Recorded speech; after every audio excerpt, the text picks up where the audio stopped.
The diamond was in its case at 11 minutes past 11 and gone at 11 minutes past 12.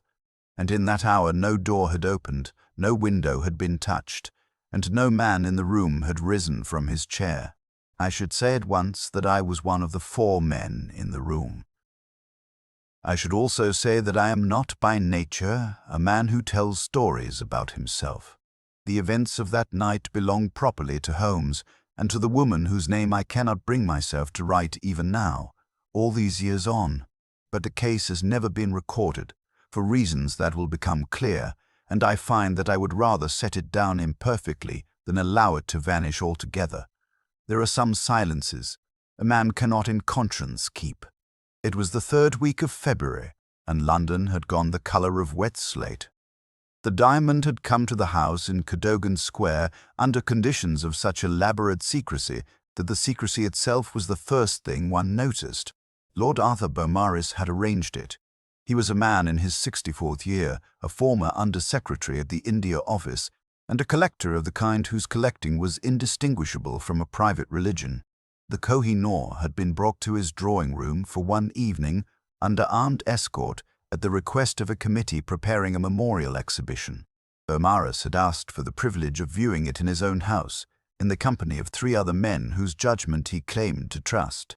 I was there because Holmes was there, and Holmes was there because Beaumaris's nephew, a young man named Edwin Carruthers, had written to him 3 days earlier asking him to come, and to bring no one but myself, and to ask no questions in advance. The diamond sat in a glass case of double-walled construction in the centre of a small library off the main drawing-room. 2 officers of the Metropolitan Police stood in the corridor outside. The library itself contained only the 4 of us and the diamond. Beaumaris, his nephew Edwin, an elderly jeweller named Mr. Hartop, who had been brought to examine the setting, and Holmes.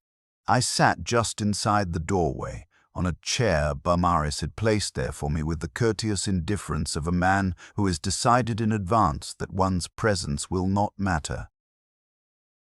At 11 minutes past 11, the diamond was in its case. Mr. Hartop had just finished a long, slow, almost loving description of its history in the manner of an old man who has waited his whole life to stand near a thing of that order. The diamond caught the candlelight and held it the way a deep pool holds the sky. I remember thinking, with the small foolish thought one sometimes has at such moments, that no thing made by men could ever be so still. At 11 minutes past 12, Beaumaris rose to ring for refreshment, glanced at the case as a man glances at a familiar clock, and stopped.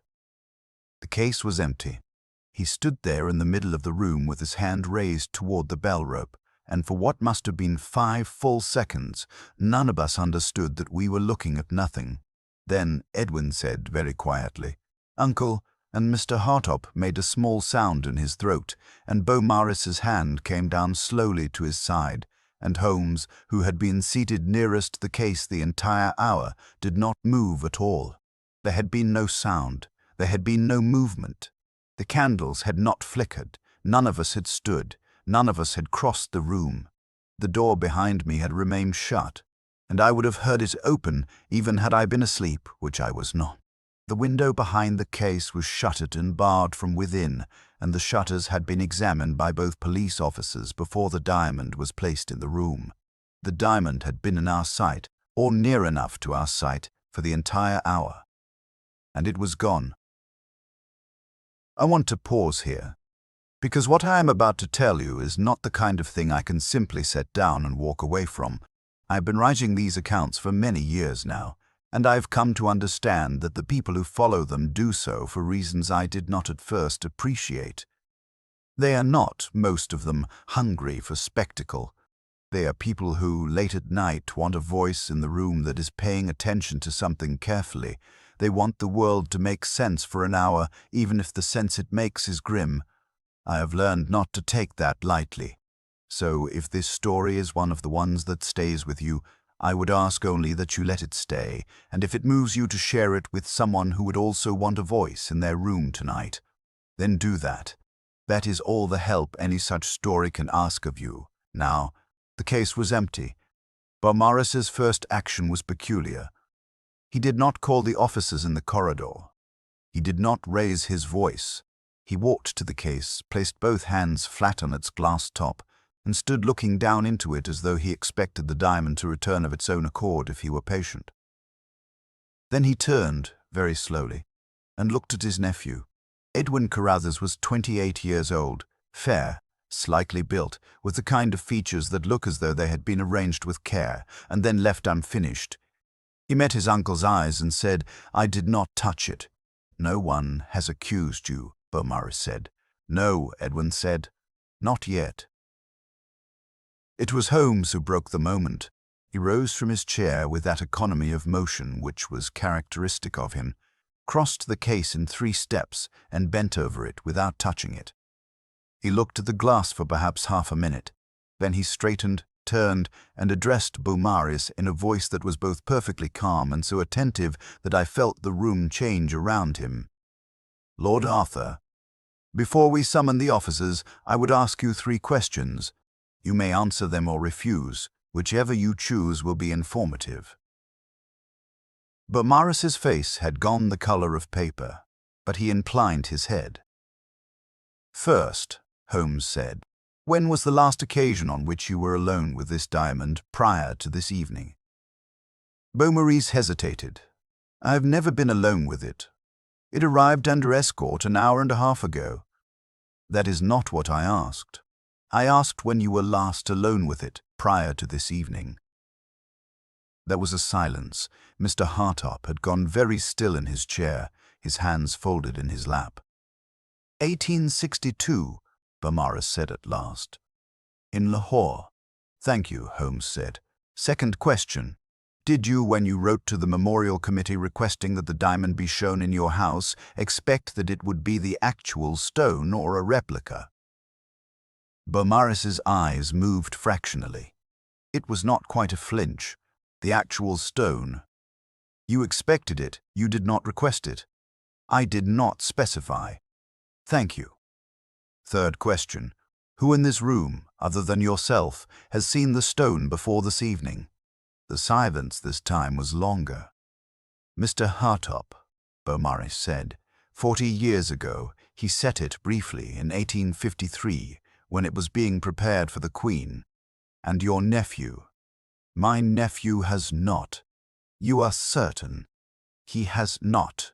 Holmes nodded once and stepped back from the case and said in the same conversational voice, "Then I think we will not summon the officers just yet. There are matters in this room that the police would only obscure. Lord Arthur, with your permission, I should like to question each of us in turn, beginning with myself."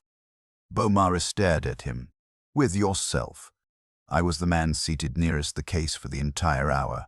"I am the obvious suspect. I should like to remove myself from consideration before we proceed."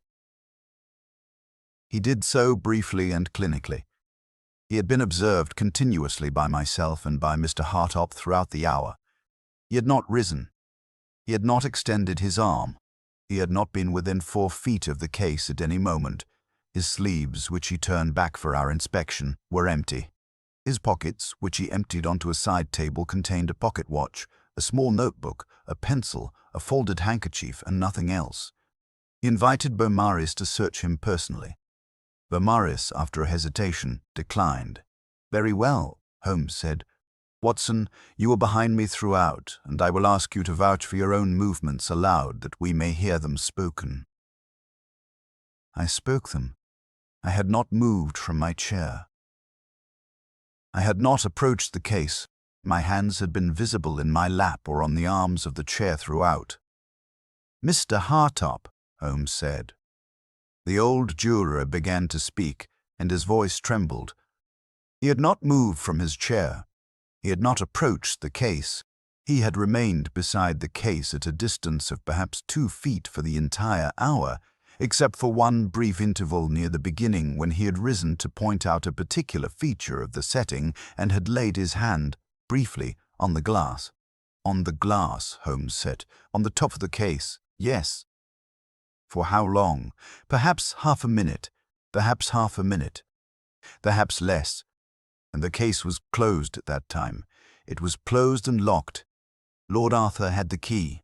"Lord Arthur," Holmes said. "Where is the key?" Beaumaris drew it from his waistcoat pocket and held it up. It was a small flat key on a black ribbon. He had not removed it from his pocket at any point during the hour. I could vouch for that, and so could Holmes, and so, after a moment of thought, could Edwin.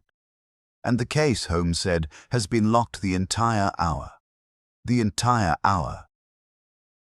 Holmes turned to Edwin. "Mr. Carruthers, your movements, if you would." Edwin had been seated opposite the case with his back to the shuttered window. He had risen once, perhaps 40 minutes into the hour, to refill his glass from a decanter on the sideboard behind Mr. Hartop. He had returned to his seat. He had not approached the case. He offered his sleeves and his pockets. Holmes did not search him. He merely watched his face as he spoke. "You wrote to me 3 days ago," Holmes said, "asking me to come to this house this evening, without your uncle's knowledge." Edwin's face did not change. "Yes, why? I cannot say. You cannot, or you will not. I will not. I will not." "Thank you," Holmes said. "That is also informative." He stood for a moment in the center of the room, looking at nothing in particular. Then he said, "Lord Arthur, will you permit me to examine the case?" The case was opened with the small flat key. The interior was lined with black velvet, slightly indented where the stone had rested. There was no compartment, no false bottom, no aperture of any kind. Holmes ran his fingers along the velvet, and then along the inside of the glass walls, and then along the seam where the glass met the wooden base. He spent perhaps 4 minutes on the case. Then he closed it again, and Beaumaris locked it. "Lord Arthur," Holmes said, "what time did you set your watch by this evening?" Beaumaris blinked. "I beg your pardon?" "Your watch." "At what time? By what clock did you set it?" "By the long case clock in the hall, at 10:15, before our guests arrived." "And Mr. Hartop's watch?" Mr. Hartop produced his watch with trembling fingers. I set it by Big Ben this afternoon, sir, as is my habit." "And the clock in this room?" "There was a clock on the mantel." Beaumaris glanced at it. "It is set by the hall clock. It always is." "Watson," Holmes said, "what time does your watch read?" I drew it out. 24 minutes past 12. "And the mantel clock?" I looked. 21 minutes past 12. "And Mr. Hartop's?" 24 minutes past 12. "And the hall clock," Holmes said, "which we passed on entering, read what at our arrival. Do you recall?" I did recall. I had glanced at it as we came in because Holmes had paused before it for a moment, and I had assumed at the time that he was simply admiring it. 20 minutes to 10. 20 minutes to 10, Holmes said softly, "when by both your watch and mine it was 18 minutes to 10. He turned to Beaumaris. "The whole clock in this house," Holmes said, "is running 2 minutes slow." Beaumaris stared at him. "That is impossible. That clock has never lost a second in 30 years. I have it regulated quarterly." "It is 2 minutes slow," Holmes said, "this evening, and the clock in this room, which is set by it, is therefore also 2 minutes slow. Your watch, which you set by the hall clock at 10:15, is also 2 minutes slow. Mr. Hartop's watch, which he set by Big Ben, is correct. Watson's watch, which is set by my own, is correct." There was a silence in the room of a quality I have rarely encountered. It was not the silence of confusion. It was the silence of 3 men, each of whom had just understood something different. "Holmes," I said, "I do not see the significance." "The significance, Watson," Holmes said, "is that we have been operating, all of us, on the assumption that the diamond was in the case at 11 minutes past 11 and gone at 11 minutes past 12. That is to say, that an hour passed during which the room was under continuous observation and nothing occurred. But if the clock in this room is 2 minutes slow, then it is not the diamond's disappearance whose timing has been concealed. It is something else, something earlier." He did not say what. He sat down again, slowly in his chair. He looked for a moment very tired. Then he said, "Lord Arthur, I think I should like to speak with your nephew alone in another room for perhaps a quarter of an hour, with your permission." Beaumaris's voice when he answered was almost inaudible. "Take whatever room you wish." I have thought, many times since that night, about the look on Beaumaris's face in that moment. It was not the look of a man whose treasure has been stolen. It was the look of a man who has been waiting for a long time for a particular knock at his door and has just heard it. Holmes took Edwin into the smaller study across the hall. I was permitted to accompany them on Edwin's request. He had grown pale, but his voice was steady when he asked it. The study was small and book-lined, with a fire that had been allowed to die. Edwin sat down on a leather chair beside the cold grate. Holmes did not sit.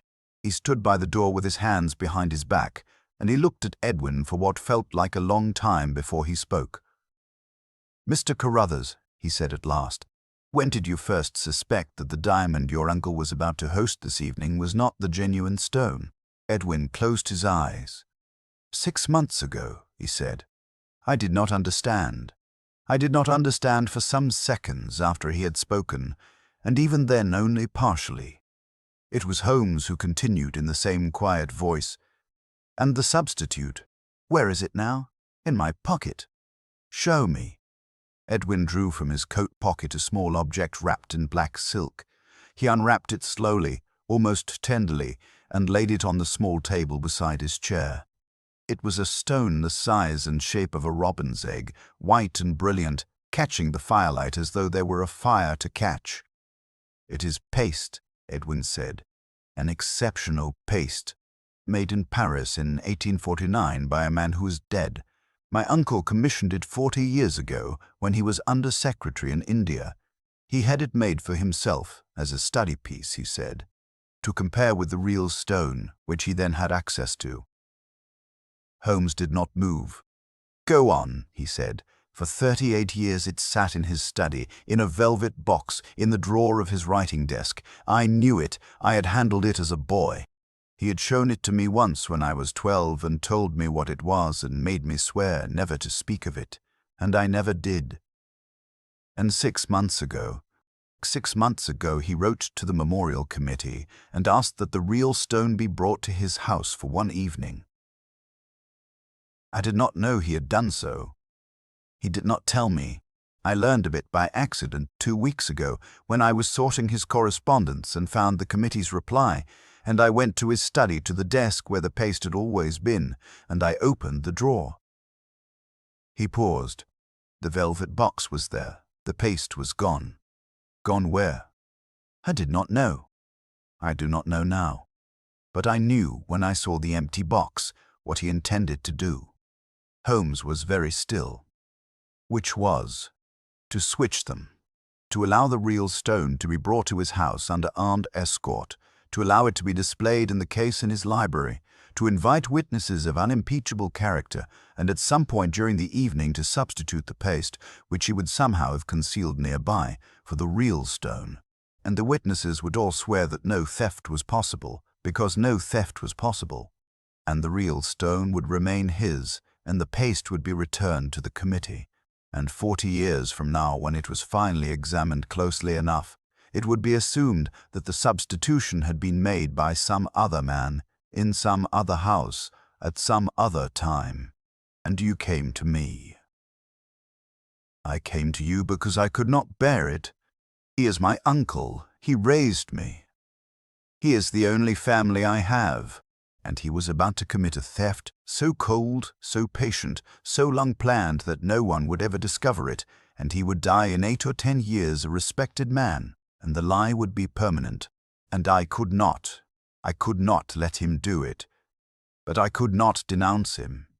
I could not stand in his library and say to him, in front of the police officers in the corridor, "You are about to commit a crime." He would have denied it. He would have hated me. He would have changed his will, which is nothing to me, but he would also have stopped speaking to me, and his voice broke. "He is all I have," he said. Holmes waited. "So I wrote to you, and I asked you to come and to bring Dr. Watson and to ask no questions. I hoped that your presence in the room would frighten him out of it. I hoped that he would see you and lose his nerve, and that we would all sit through the hour, and the real stone would be taken away again under escort, and nothing would have happened, and I would never tell him what I knew, and he would never know that I had known. But, Holmes said, but the paste is in my pocket. There was a long silence. Mr. Carruthers, Holmes said, I want you to tell me very carefully, how does the paste come to be in your pocket? He gave it to me, Edwin said. He gave it to you. When? At 11 minutes past 11, when Mr. Hartop laid his hand on the case. I made some sound. I do not remember what it was. Holmes did not turn to me. Tell me how, he said. I had risen 40 minutes earlier to refill my glass. The decanter is on the sideboard behind Mr. Hartop's chair. As I passed my uncle's chair on the way back, he reached up and took my hand, briefly as an old man does, as if for reassurance, and he pressed the paste into my palm. I closed my hand around it without thinking, and I sat down, and I did not understand what he had done until I looked at my hand in my lap and saw what I was holding. And then I understood everything. And the real stone? I do not know. You do not know. I swear to you I do not know. The paste was in my hand for the rest of the hour. I sat with it closed in my fist, and I could not think, and I could not move, and I could not speak. And then my uncle rose to ring for refreshment and looked at the case, and the case was empty. And the case was empty, Mr. Holmes. The real stone was gone, and I do not know where it is. Holmes looked at him for a long moment. Mr. Napple, where it is.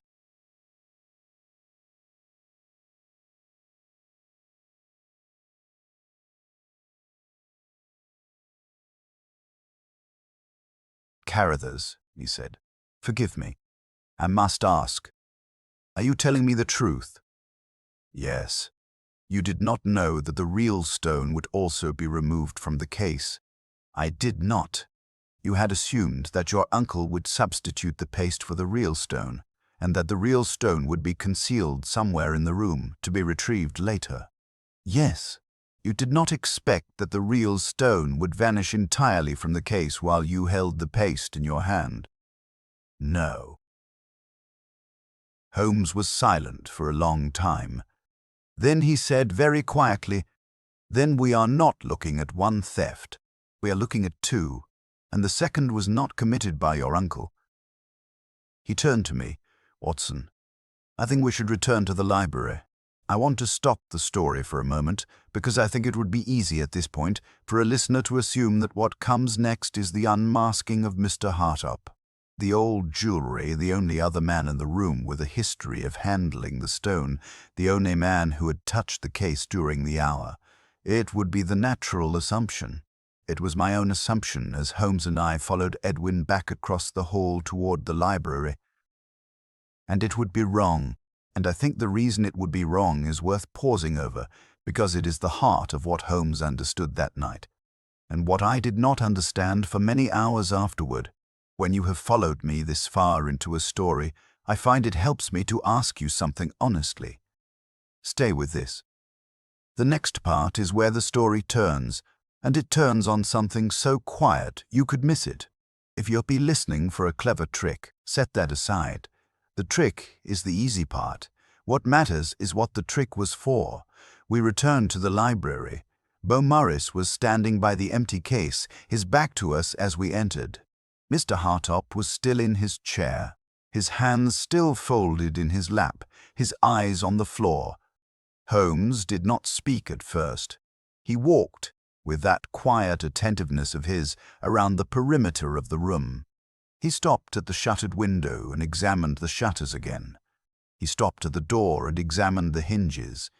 He stopped at the bookshelves and ran his finger along the spines, slowly, as though reading them. He stopped at the small side table where his own pockets had been emptied and looked at his pocket watch lying open there. He stopped at the case and looked at the empty velvet. He stopped behind Mr. Hartop's chair at the sideboard where the decanter stood. He stood at the sideboard for perhaps a full minute. Then he turned and said, "Mr. Hartop, when you set the diamond in 1853, you set it for the Queen." "Yes, sir." "Was anyone else present at the setting?" "My master, sir, Mr. Garrard." "And his apprentice?" "His apprentice. What was his name?" A pause. "Joseph Hartop, sir, my brother." "Your younger brother?" "Yes, sir." "Where is your brother now?" "He is dead, sir. He died in 1863, in India." "In India?" "He had gone out to work for the Crown, as a jewelry. He had been engaged by the office of the Under-Secretary in Lahore to assess certain stones from the treasury of the late Maharaja. He died of cholera in the second year of his engagement. He left a wife and a child. His employer in Lahore. Do you know his name?" The old jury raised his eyes for the first time. They went past Holmes and rested on Lord Arthur Beaumaris, who had not turned around. "Yes, sir," he said.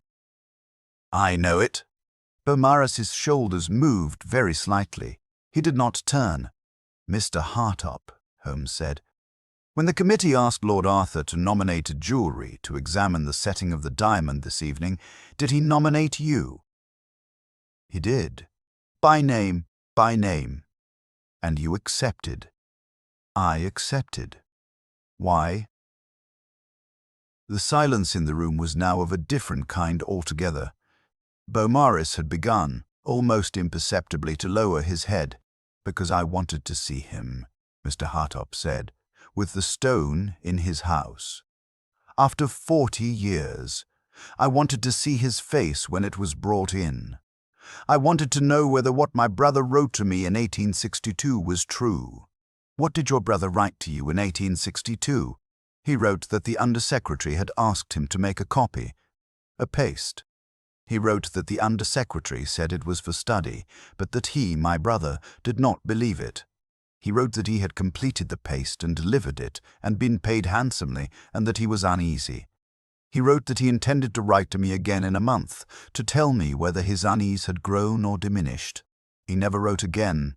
He died 11 days later." Beaumaris did not move. "My brother was a careful man, Mr. Holmes," the old jeweller said. "He kept records. Among his papers, which were sent home to his widow, there was a small notebook. In the notebook he had drawn the paste he had made, to scale, with every facet. And he had written beneath the drawing the words, 'This is what I made.' He intended, I think, that someone should know. And you have kept the notebook for 40 years. You brought it tonight. It is in the inner pocket of my coat. And the paste your brother made, have you ever seen it? Until tonight, no. But when I laid my hand on the case at 11 minutes past 11, I saw it. The stone in the case was not the Koh-i-Noor. The stone in the case was the paste my brother made 41 years ago. I have memorized every facet of his drawing. I would know it in any light." Holmes nodded slowly. "So when you laid your hand on the case," he said, "you were not examining the setting. You were confirming what you had come to confirm." "Yes, sir." "And the real Koh-i-Noor was therefore never in the case this evening?" "No, sir. It had been substituted before the case was sealed by the police." "It must have been." "Yes, sir. By Lord Arthur." "By Lord Arthur. 40 years ago. I confess that at this point in the proceedings I had to sit down. There was a chair behind me, and I sat in it, and I looked at the back of Lord Arthur Beaumaris's head, and I thought, with the helpless clarity that sometimes comes at such moments, that I was witnessing the end of a man's life." Holmes turned very gently to Edwin. "Mr. Carruthers," he said, "the paste in your pocket. Take it out if you would and place it on the table." Edwin did so. The stone caught the candlelight again, and the stone that was in the case at 11 minutes past 11. "Where is it now?" "I do not know." "Lord Arthur," Holmes said. Beaumaris turned at last. His face was the color of old wax. He looked in that moment every one of his 64 years and perhaps another 20 besides. "Lord Arthur," Holmes said, "the stone that was in the case at 11 minutes past 11 was the paste. Your nephew has the paste in his pocket. Therefore the stone in the case at 11 minutes past 11 and the stone in your nephew's pocket are not the same stone. There were two pastes." Beaumaris's lips moved. No sound came. "You commissioned two," Holmes said. 40 years ago, in Lahore, from Joseph Hartop, you commissioned two pastes, identical, and you took possession of both, and you returned to England with both, and with the real Koh-i-Noor in addition. And you arranged over the course of the following months for the real Koh-i-Noor to be substituted in the treasury of the East India Company by one of your two pastes. And you kept the second paste in a drawer in your study for 40 years as a record, as a witness, as the only thing in the world that could prove what you had done.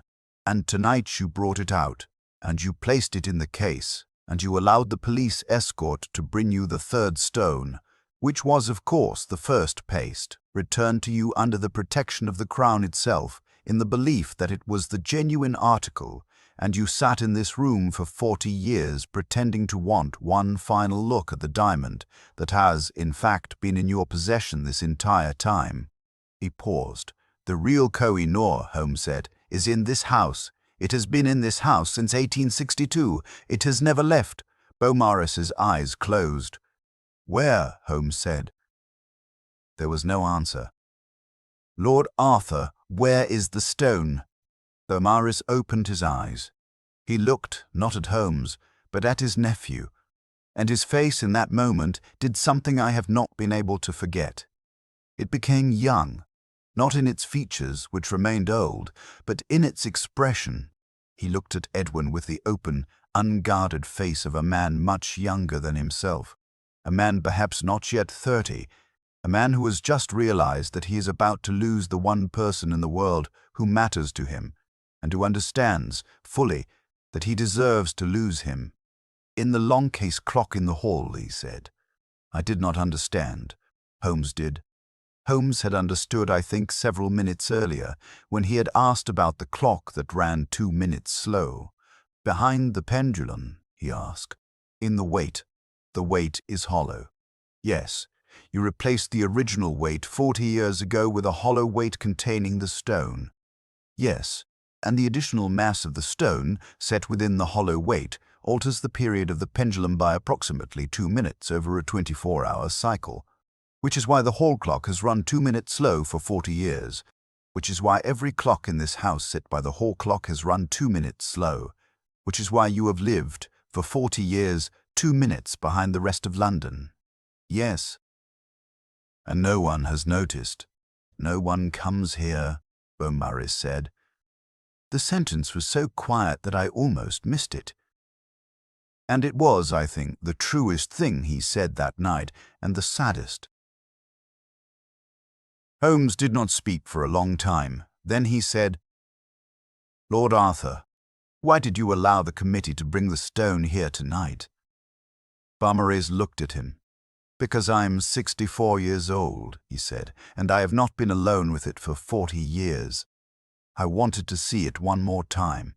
Not the paste, the thing itself. I wanted to take it out of the clock and look at it once before I died. I had arranged everything. The escort would bring the first paste, which I would receive on behalf of the committee and place in the case as everyone present would witness. During the hour of viewing, with all of you in the room as my unimpeachable witnesses, the second paste, the one I have kept in my drawer for 40 years, would already be in the case in place of the first. The first paste would be in my pocket. At the end of the hour, the escort would take the second paste away, believing it to be the first.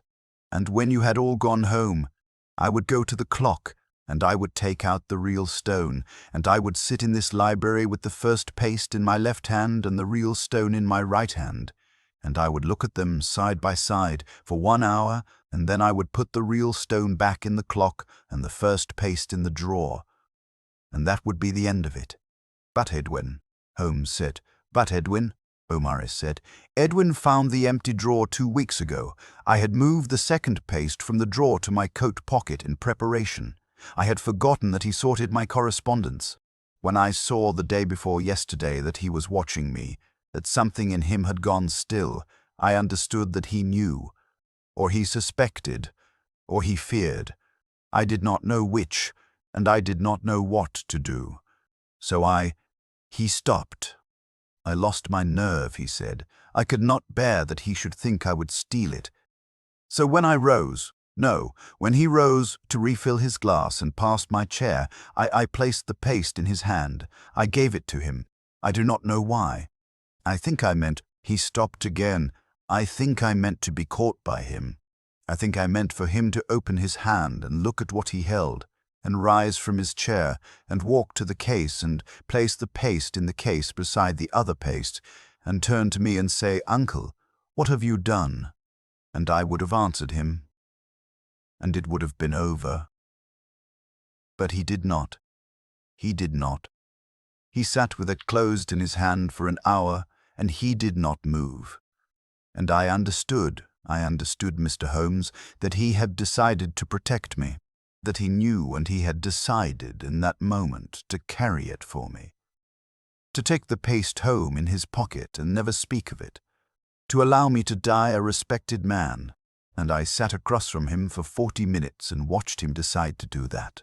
And then I rose to ring for refreshment, and I looked at the case, and I saw that the stone was gone, and I did not understand, and I thought, he could not finish. You thought he had taken the second paste as well, Holmes said softly. From the case. By some means you did not understand. Yes. You thought he had decided in the space of an hour to commit the theft himself in order to make the substitution permanent and absolve you of it. Yes. You thought he had taken the crime onto himself. Yes. There was a silence. He had not, Holmes said. The second paste was in the case the entire hour. Mr. Hartop saw it. Mr. Hartop came here to see it. The disappearance was Mr. Hartop's work, not your nephew's. Beaumaris turned very slowly to the old jewellery. Mr. Hartop had risen from his chair. He was holding a small black notebook in one hand, and in the other hand, withdrawn now from the deep inner pocket of his coat, a piece of black velvet folded around something the size of a robin's egg. I took it from the case at 13 minutes past 11, he said. When I laid my hand on the case has a release, a small one, inside the seam of the wood and the glass. I designed the case 40 years ago, Lord Arthur. I designed it for my master. I have not forgotten how it opens. He unfolded the velvet. The second paste lay on his palm. I took it because I wanted you to know, he said. I wanted you to stand in this room and see that the stone was gone, and not know how, and not know who, and feel for 1 hour what my brother's widow felt for 40 years. I did not steal it. I would not steal a thing that is not the Koh-i-Noor. I have it here. It is yours. It has always been yours. He placed the paste on the table beside the other paste, and the notebook, he said, is also yours. If you want it, I have no further use for it. I have done what I came to do. Beaumaris did not move to take either. He stood in the middle of the library, and he looked at the two pastes side by side on the table. And he looked at his nephew, and he looked at the old jewellery, and he looked finally at Holmes, and he said in a voice that was almost a whisper, "What will you do?" Holmes did not answer for some time. "That depends," he said at last, "on what you will do. I do not understand. Lord Arthur, the stone in the long-case clock in your hall is the property of the Crown. It has been the property of the Crown since 1849. You took it in 1862, and you have kept it in your house for 40 years, and in that time you have, by the lights of the law of England, committed one of the most considerable thefts in the history of this country. I am not a magistrate. I am not a constable. I am not empowered to arrest you, and I would not arrest you if I were. But I cannot leave this house tonight knowing what I know, unless I am satisfied that the stone will be returned to its proper place. Tonight, within the hour." Beaumaris did not speak. "You will go to the hall," Holmes said. "You will open the clock. You will remove the weight. You will retrieve the stone. You will give it to me. I will take it with the second paste and the first paste to the committee in the morning, and I will tell them that there has been a confusion regarding the substitution of replicas during the preparations for the exhibition, and that the genuine stone, which had been mislaid, has been recovered. I will tell them that the matter is not of public interest. The committee will agree. They will not wish for the question to be raised. The stone will go to the exhibition. It will go from the exhibition to the tower. It will remain there. And you, Lord Arthur, will resign from every public office and every committee that you hold, citing your age and your health, and you will live quietly in this house for the remainder of your life, and you will not be heard of again.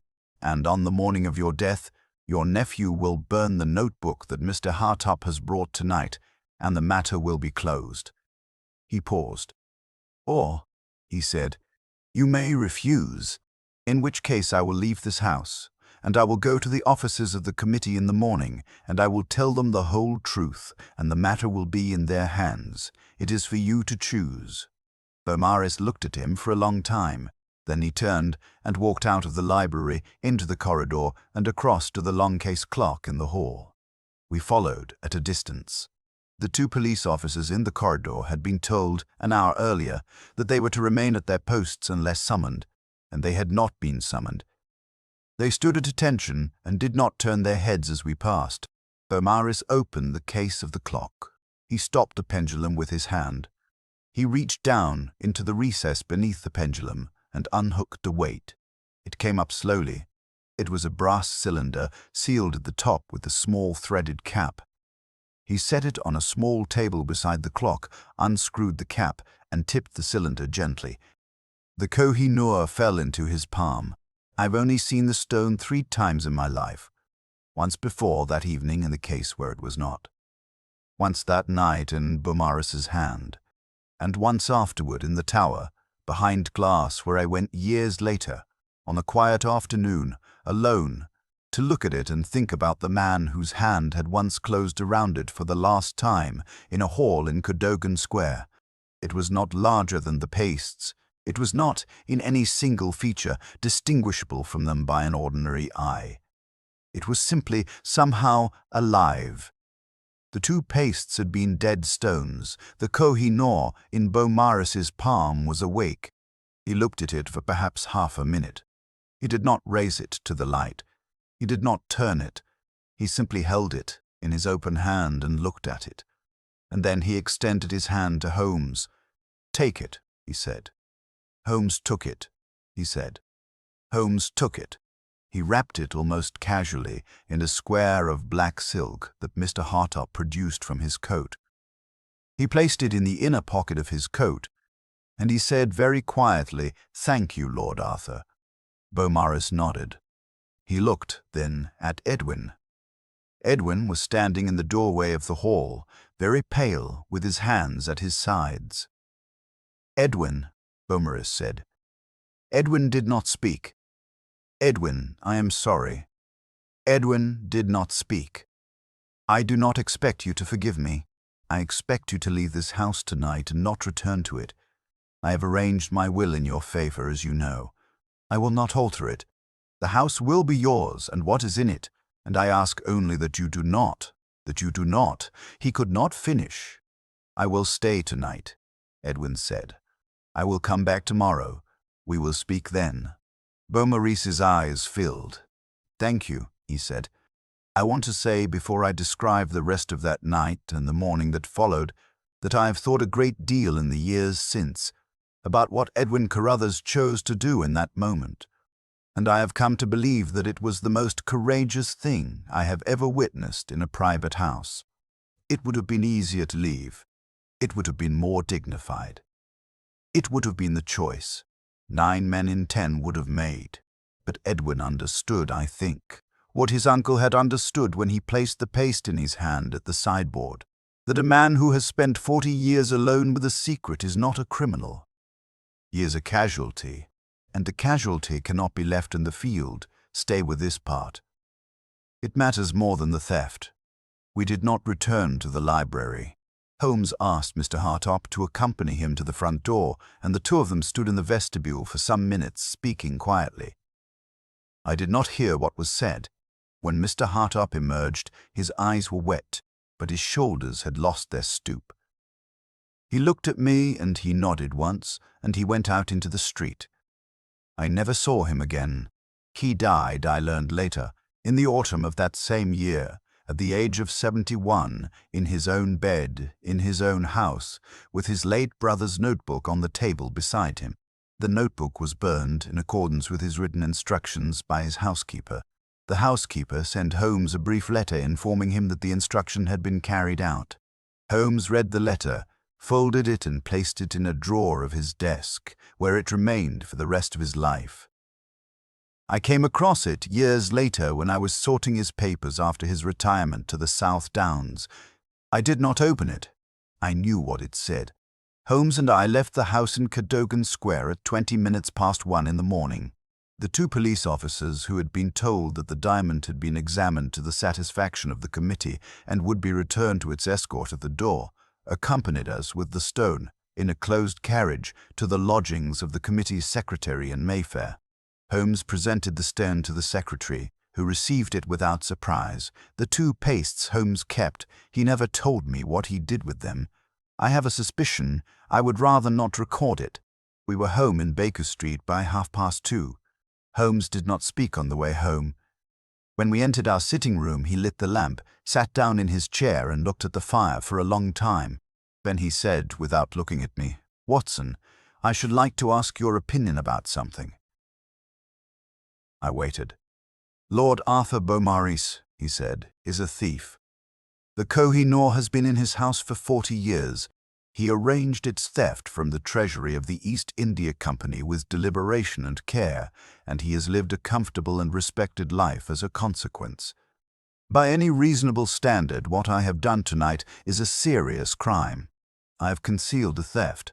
I have manipulated the testimony to a Crown Committee. I have allowed a man whose conduct deserves the gravest sanction to escape that sanction in exchange for his cooperation. Tell me, as a friend, whether I have done a thing that I should not have done." I thought about it for a long time before I answered. "Holmes," I said, "I do not know. I cannot tell you. I know only that I do not believe Lord Arthur Beaumaris took the diamond because he wanted the diamond. I believe he took the diamond because he had spent 10 years in India seeing what we had done there, and he wanted to take one thing back, and I believe he did not understand, until he was much older, that taking the thing did not undo what had been done. And I believe he has lived for 30 years in that house, alone with the thing he took, and the understanding that taking it had not been the answer. And I believe that is its own punishment, of a sort. I do not say it is sufficient. I say it is real." Holmes did not speak for some time. "He stole it from his country," he said. "He stole it," I said, "from a country that had stolen it. The Koh-i-Noor was taken from a child king in Lahore at the point of a bayonet in 1849. It was not given. It was not bought. It was taken. Lord Arthur Beaumaris was present in Lahore when that was done. He was 24 years old. He took the stone back 14 years later by his own crime, and he kept it in a clock in his hall. And he ran his clock 2 minutes slow, and he died in a sense, the day he took it. I do not say he was right. I say I understand him. You are softer than I am, Watson. I am not softer. I am older. So are you. So is he."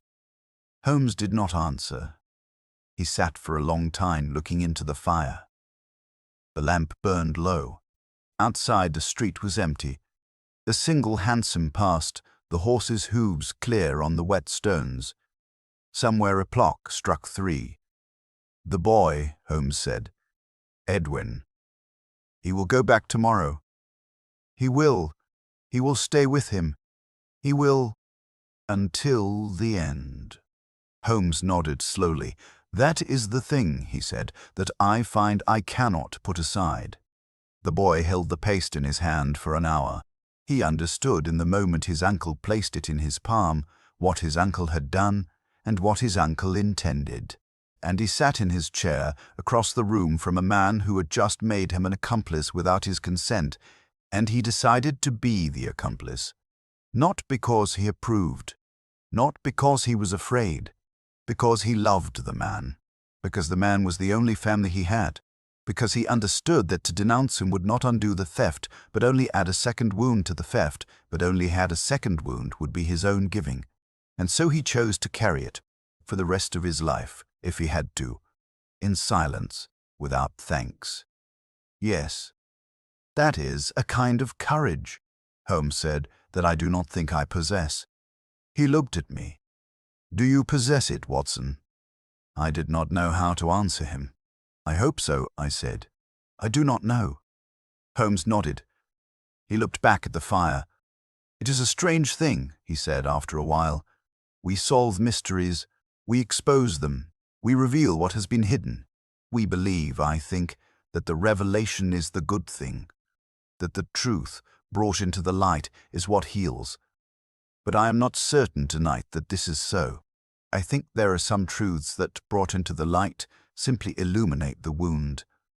They do not close it. They show you what it is. And sometimes the wound is so old and so deep that to look at it fully is more than a man can bear. And then the question becomes not whether the truth should be known. The truth, in some form, is always known. The question is by whom, and in what light, and in whose hearing." He paused. Lord Arthur knew. Edwin knew. Mr. Hartop knew. The boy who is the heir, the old man who is the witness, the older man who is the criminal. And now we know, and the committee knows what they have agreed to forget, and the stone is in its case in Mayfair, and tomorrow it will be in the exhibition, and after that it will be in the Tower. And no one else will ever know, and in 80 years, when we are all dead, the stone will sit behind glass in a room full of strangers, and they will look at it, and they will not know that a man named Beaumaris ran his clock 2 minutes slow for 40 years. And they will not know that a jeweller's brother died of cholera in Lahore at the age of 31. And they will not know that a young man named Edwin Carruthers held a paste stone in his closed hand for an hour in a library in Cadogan Square and decided in silence to love his uncle anyway. "No," I said, "they will not know." "Is that a loss," Holmes said, "or a kindness?" I did not answer him. I do not think he expected me to. He sat looking at the fire for some time longer, and then he rose and put out the lamp and went up to bed. I sat in my chair for another half-hour. I thought about the stone in the clock, and the clock that had run 2 minutes slow for 40 years, and a man who had lived 2 minutes behind the rest of London because he could not bear to live in the same time as the country he had stolen from. I thought about a brother who had died in Lahore at the age of 31, and another brother who had carried the proof of the theft in a notebook in his coat pocket for 40 years, waiting for one evening when he might confront the man who had ruined him. I thought about a young man who had sat in a chair for an hour with a paste stone in his closed hand and had decided to be the kind of man his uncle did not deserve. And I thought about something Mr. Hartop had said, very quietly, as he stepped out into the street that night. I had been near enough to hear it, although he did not know I was. He had said to no one in particular, "I came to break him, and I have broken him, and it is not what I thought it would be." I sat there a long time. I thought eventually that I should write the story down, although I knew I would not be able to publish it. I have not published it. I am setting it down now, 15 years later, because Lord Arthur Beaumaris has been dead for 9 years, and Edwin Carruthers has been dead for 2, and Holmes is retired in Sussex with his bees, and Mr. Hartop has been dead longer than any of them, and there is no one left to whom this story can do harm. It can perhaps still do some good. I do not know what kind, I will say this, though. In the years since that night, I have thought often about what it means to live 2 minutes behind the rest of the world, to set your clock by a weight that contains the thing you should not have, and to know, every time you pass the clock in your hall, that the time you keep is not quite the time anyone else keeps. To live, in a small and private way, in a different hour from every other person in the city. To be alone in that hour for 40 years, and to understand at the end that no one came to find you in it, because no one knew you were there. I think that is what theft costs in the end, not the law, not the public ruin, not the punishment by court or by gallows or by exile. Those are the lesser costs. The greater cost is the small one, the slow one, the 2 minutes a day, every day for 40 years, that you peep in a hall where no one comes. The diamond was returned to the exhibition. It went to the tower. It is there still. I had been to see it twice. The second time, I was an old man, and I stood in front of the case for perhaps a quarter of an hour, and I thought about Lord Arthur Beaumaris, and I thought about the apology he made to his nephew in the doorway of his hall at 1 o'clock in the morning in February of 1893, and I thought about the answer his nephew gave him, which was not forgiveness, and not absolution, and not even in the moment kindness, but only this: I will come back tomorrow. We will speak then.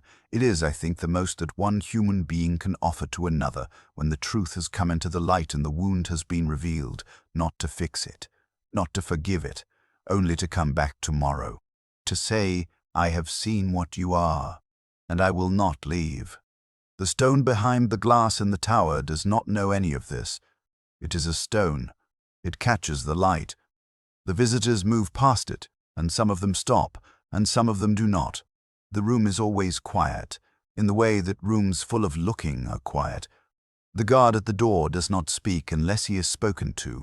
I stood in front of it for a quarter of an hour that second time, and I thought about a clock in a hall that no longer exists, in a house that has been sold and divided into flats, in a city that has changed beyond recognition since the night I am describing.